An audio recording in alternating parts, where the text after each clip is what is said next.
स्वागत है दोस्तों एक बार फिर से हमारे YouTube चैनल पर। आज हम लोग बात करने वाले हैं कक्षा 12 के न्यूमेरिकल की, क्योंकि बोर्ड एग्ज़ाम नज़दीक आने के कारण न्यूमेरिकल सबसे ज़्यादा ज़रूरी हो जाते हैं। तो चलिए देखते हैं एनसीईआरटी न्यूमेरिकल के बारे में। पहला क्वेश्चन है हमारा, चांदी का क्रिस्टलीकरण एफसीसी चालक में होता है यदि इसकी कोशिका के कोरों की लंबाई 4.07 गुणे 10 की घात -8 सेंटीमीटर तथा इसका घनत्व 10.5 ग्राम सेंटीमीटर इनवर्स 3 हो तो चांदी का परमाणविक द्रव्यमान ज्ञात कीजिए। चलिए दोस्तों शुरू करते हैं। तो हम जानते हैं सबसे पहले न्यूमेरिकल हल करने के लिए हम लिखेंगे दिया है कि, जो क्वेश्चन में दिया है लिखेंगे दिया है कि। तो क्या दिया है सबसे पहले बात करते हैं। तो यहाँ पर दिया है ए बराबर दिया है 4.07 गुणे 10 की घात -8 सेंटीमीटर तथा इसका घनत्व डी हमें दिया है। डी बराबर दिया है 10.5 ग्राम सेंटीमीटर इनवर्स 3 दिया है। हम जानते हैं एन ए बराबर होता है 6.022 गुणे 10 की घात 23 मोल इनवर्स 1 तथा क्योंकि क्रिस्टल एफसीसी चांदी का क्रिस्टलीकरण एफसीसी में हुआ है, एफसीसी के लिए जेड की वैल्यू होती है 4। दोस्तों तो इस तरीके से हमें एक न्यूमेरिकल हल करने के लिए सबसे पहले हम लिखेंगे कि हमें क्या दिया है। तो क्वेश्चन में दिया है ए बराबर, डी बराबर, एन ए बराबर और जेड बराबर तथा हमसे पूछा गया है कि चांदी का परमाणविक द्रव्यमान क्या होगा, यानी एम बराबर पूछा गया है। दोस्तों हम जानते हैं कि डी बराबर एक फार्मूला होता है, डी बराबर Z into M upon A cube into N A. तो एन ए से इसको हम हल करेंगे। तो इस तरीके से m बराबर हमसे पूछा गया है तो फार्मूले में m को दूसरी तरफ ले आएंगे। तो ये हो जाएगा m बराबर d into A cube into N A upon Z. Value जो दी गई है इन्हीं वैल्यू को पुट कर देते हैं। तो सबसे पहले हम जान लेते हैं इसमें जो दिया गया है m क्या है, d क्या है, a क्या है, एन ए क्या है, z क्या है। m द्रव्यमान है, d घनत्व है, a कोरों की लंबाई है, एन ए एवोगैड्रो नंबर है और z परमाणुओं की संख्या है।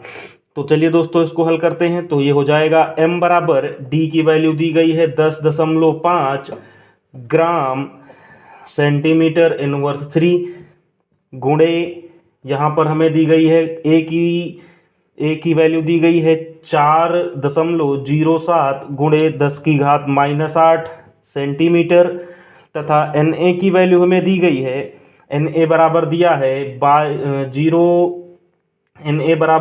6.022 गुणे 10 की घात 23 मोल इनवर्स 1। ये यहाँ पे हो जाएगा क्यूब क्योंकि ए क्यूब है, बटे जेड की वैल्यू दी गई है 4। इसको हल करते हैं तो हल करने पर ये आएगा, इसको हल करेंगे, इसको हल करने पर ये आएगा 4262.98 गुणे 10 की घात -1 बटे 4। इसको हल करेंगे तो ये बराबर हो जाएगा 4262.98 बटे 40 के। दोस्तों इसको हल करेंगे तो ये आ जाएगा 106.57 ग्राम मोल इनवर्स 1 के। तो ये हमारा आंसर हो जाएगा। इसी तरीके से दोस्तों हम अगले क्वेश्चन की बात करें तो अगला क्वेश्चन हमारा दिया है कि एक घनीय ठोस दो तत्वों के पी एवं क्यू से बना है। घन के कोनों पर क्यू परमाणु तथा अंतः केंद्र पर पी परमाणु स्थित है। इस यौगिक का सूत्र क्या है? पी एवं क्यू के उप सहसंयोजन संख्या क्या होंगे? तो चलिए दोस्तों इस पर बात करते हैं। तो हम लिखेंगे कि इसमें जो दिया है, तो इसमें दिया है कि दो परमाणु हैं, एक पी है और एक क्यू है। एक परमाणु पी है और एक परमाणु क्यों है। दोस्तों कह रहा है कि घन के कोनों पर Q परमाणु और अंतः केंद्र पर P, यानी कोई घन है, कोई घन है, घन के कोनों पर, यानी कोनों पर ये कोने होंगे, ये घन का कोना होगा, घन के कोनों पर कह रहा है घन के कोनों पर Q परमाणु और केंद्र में P परमाणु उपस्थित है।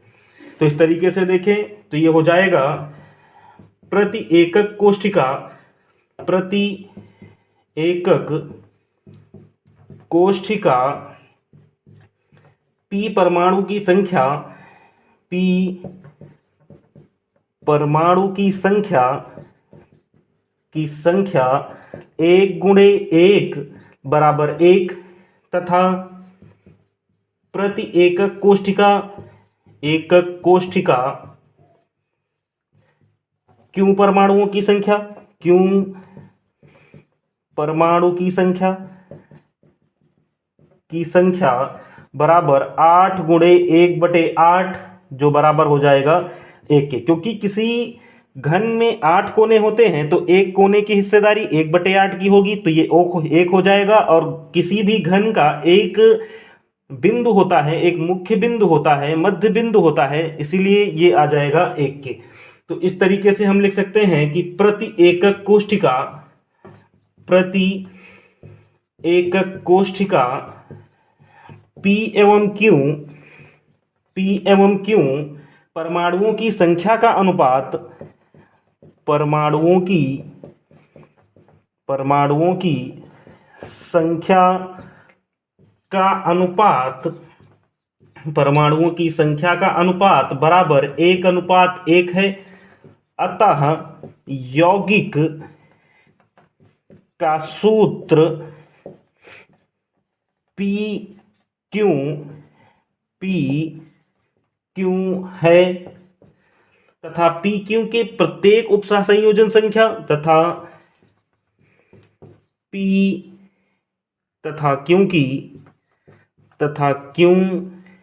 की उपसहसंयोजन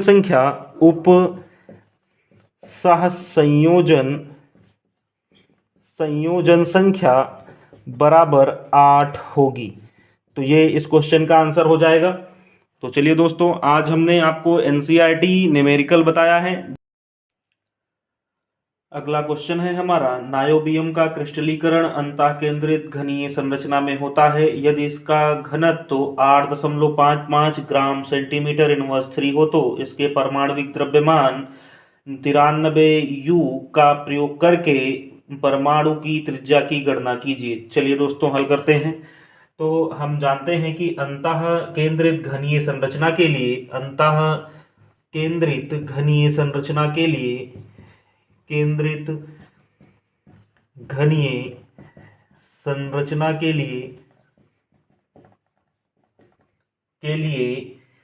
एकक कोष्ठिका की त्रिज्या R, कोष्ठिका की त्रिज्या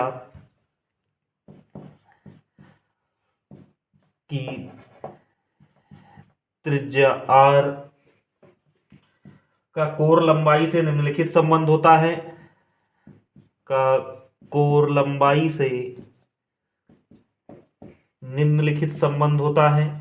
निम्नलिखित संबंध होता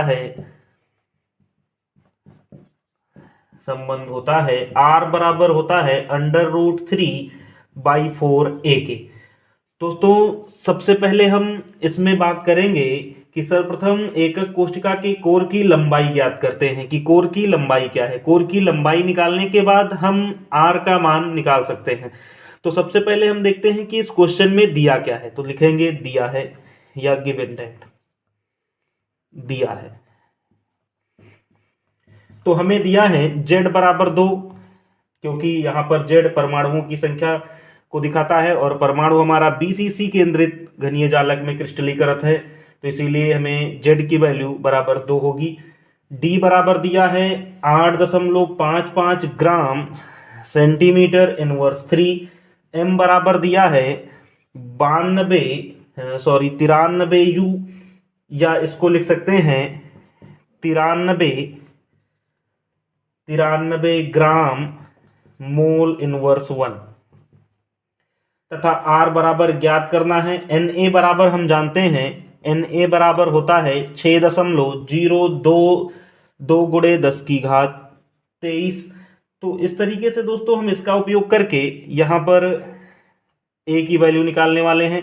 घनत्व का फार्मूला हमारा होता है डेंसिटी बराबर डी बराबर जेड इंटू एम बटे ए क्यूब इंटू Na।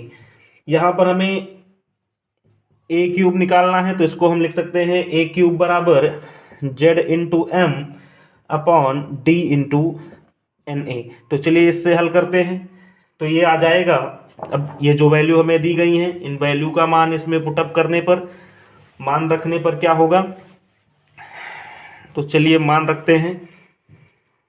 तो ये हो जाएगा 2a³ बराबर 2 गुणे 93 ग्राम मोल इनवर्स 1 बटे 8.55 ग्राम सेंटीमीटर इनवर्स 3 गुणे 6.022 गुणे 10 की घात 23।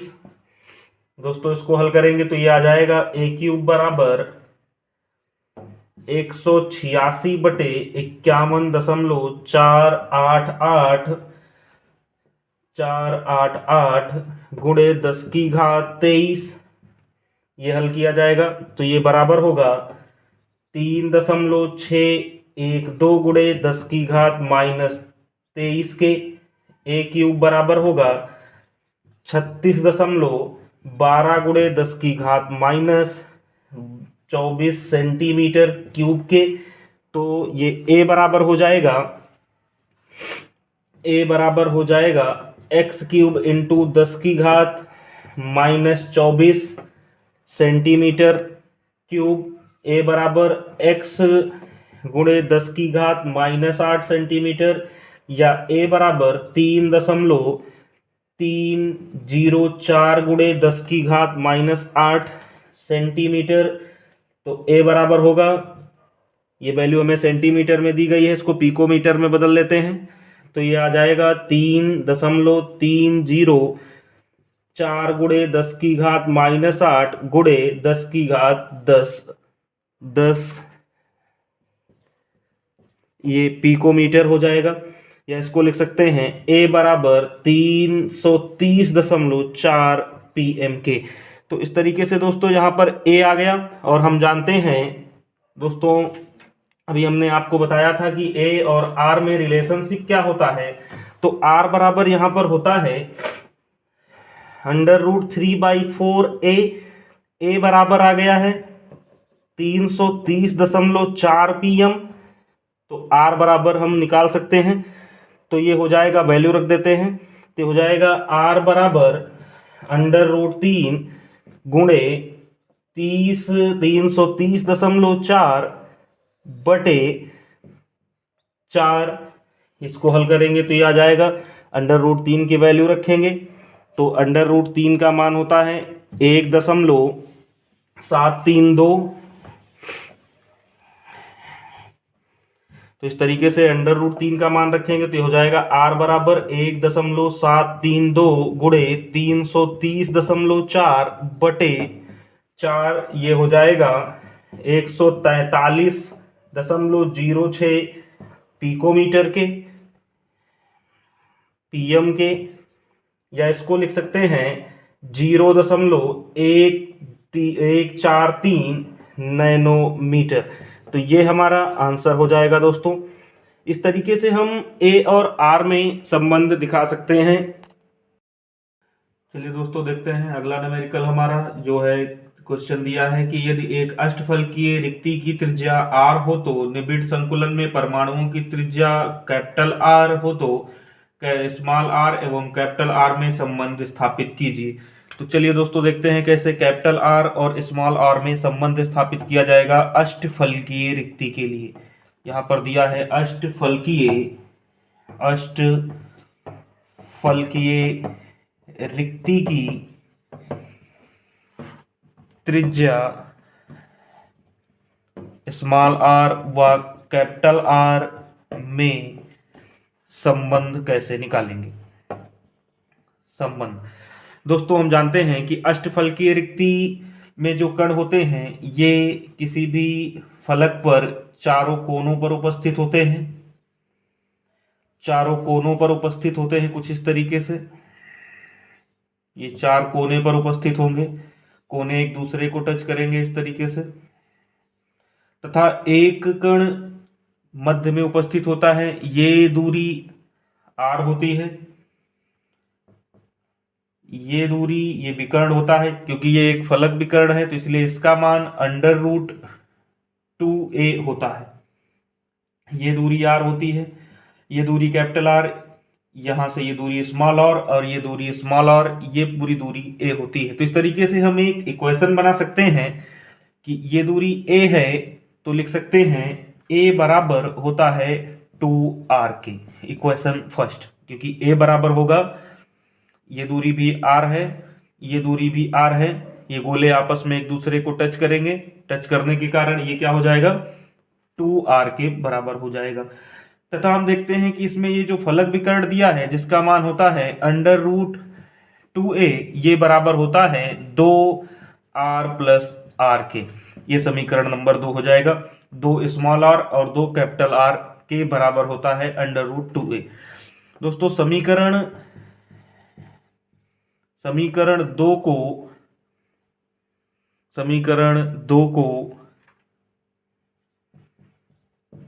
1 से भाग दे देंगे तो ये आ जाएगा √2a/a = 2r + r upon 2r।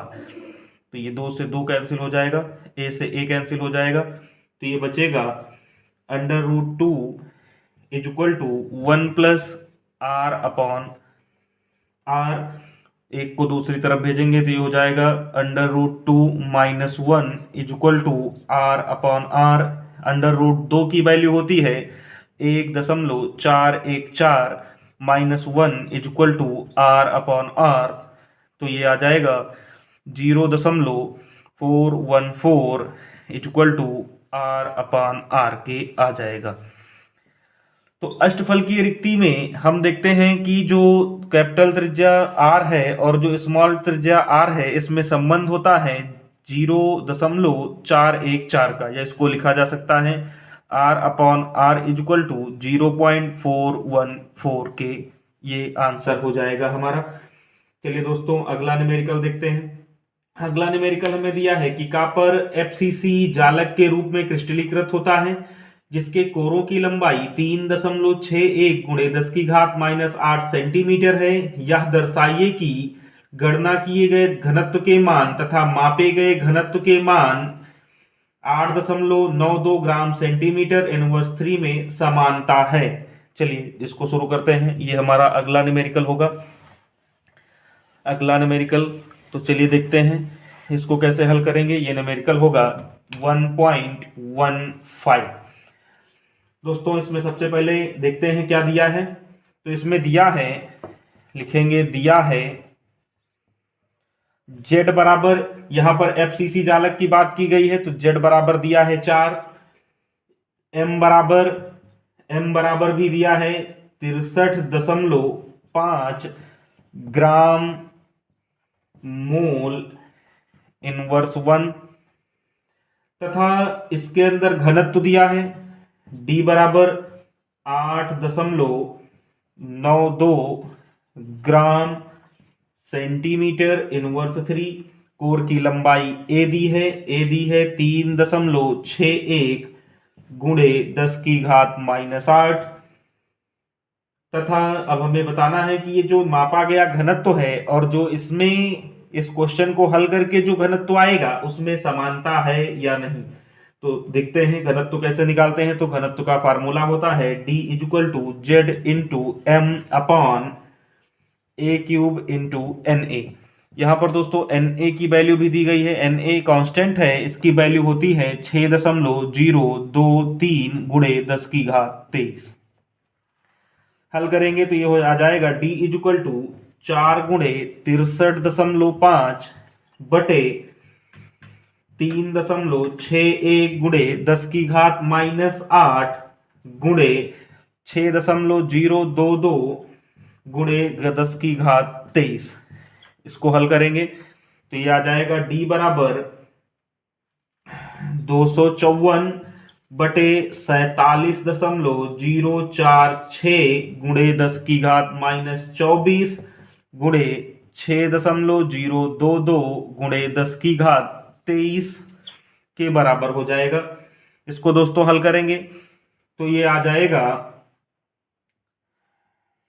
d बराबर 2540 बटे 283.311 या d बराबर 8.97 ग्राम सेंटीमीटर इनवर्स 3 होगा।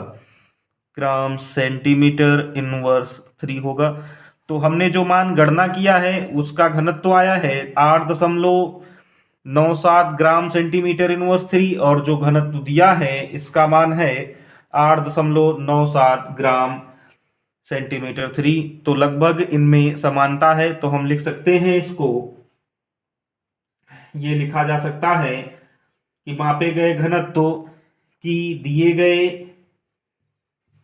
गए मान में दिए गए मान में और मापे गए मान में लगभग समानता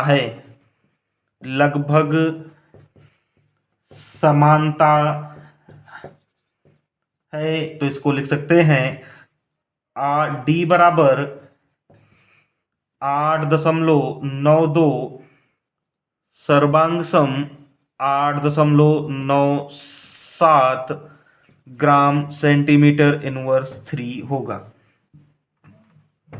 आंसर। धन्यवाद दोस्तों।